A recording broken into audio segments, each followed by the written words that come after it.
I mentioned earlier, and I talked about this on a live yesterday, but traditionally the way to do this was do a cinema movie, and that seems to be what Amazon are thinking about. Let's kickstart the franchise with a cinema movie, because I think Jennifer Salke thinks that's still the way things work.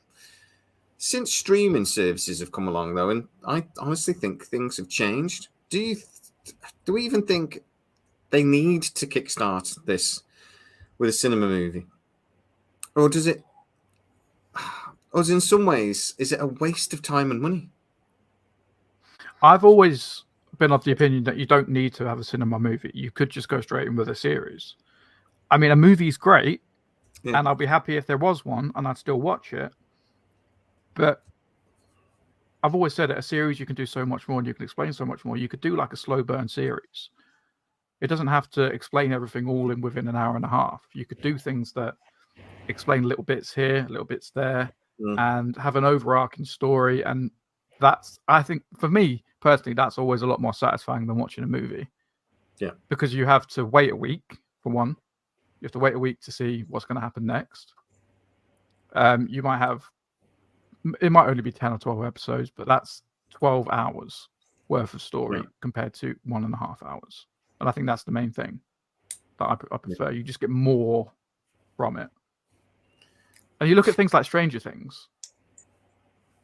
Like that did really well. I'm not saying Stargate's going to do as well as what Stranger Things does, but people will talk about new series when they come out, and more people will come in. And I think people talk about series more than they do movies. And don't forget, they showed Stranger Things, the last series, in cinemas. So the last couple of episodes, over here they did. I don't know if they did in the US or not, but over here they showed a few of them the day before in the cinema because they were so popular, and it worked. Going on from that, Harris, though, right? So nowadays, in particular, and I think on some films over a few years, I always think about Starship Troopers. There was no decent actors in that.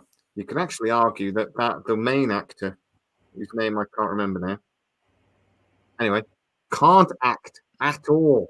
He is so wooden, and it is painful to watch him. Only the one guy in it was actually good, whose also name I can't remember. Anyway, there's no decent actors in that. They put all of the money on the screen and made it just a phenomenal movie. Could they just do that with Stargate? Does it matter? And I would argue that that's more true today. That you don't need big stars. You don't need a Jason Momoa in the movie for it to succeed. You just need it to excite fans.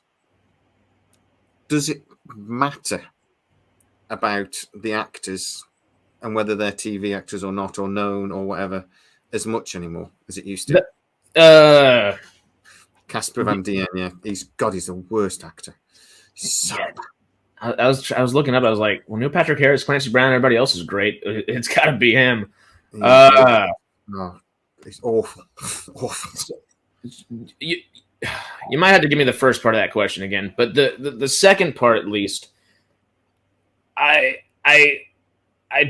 think it does matter if they're TV actors or film actors, just because of the way they're trained. If they're trained both ways, that's fine, and they are similar enough, particularly in how TV is handled nowadays. It's a lot more film-like, so I think that might help to that degree. But I still think they need film actors. It's a very different world, and yeah, they're bridging the gap there, but I would think they still need a film actor over a TV actor. I don't think they should rely on TV actors or people that have specified in TV over decades to lead a new film, especially in a different era of film. I just wonder if the lines are blurred nowadays between the two.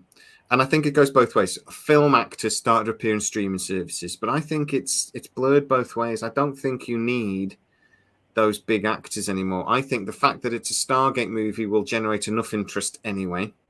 They don't need the Jason Momoa thing to attract attention. It's a Stargate movie. It will get attention.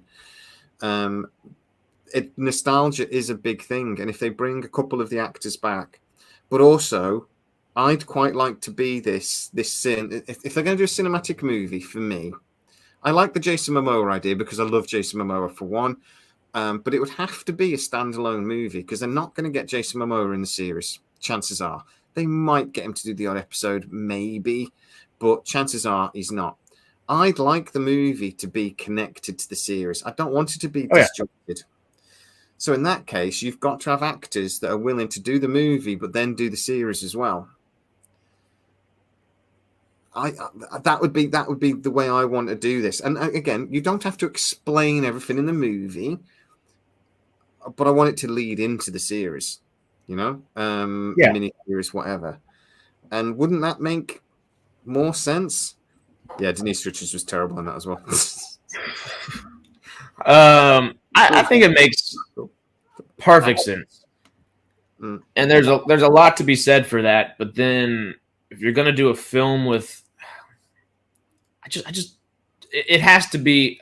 Actually, I think the film would have to be 10 times as good as it would have to be if it was a Ronan Dex even oriented film or any of the other characters, because there would be that nostalgia bit. If you're just bringing the other characters back as pure nostalgia and you're relying on new actors, whether they're TV actors, film actors, or whatever, that's putting a lot on these new guys back and a lot on these new guys' plate, which is good. They need to do that, but that's a lot, because then the other actors, the old actors, would literally, of course, they might have story points, but it would feel like it would just be for nostalgia at that point.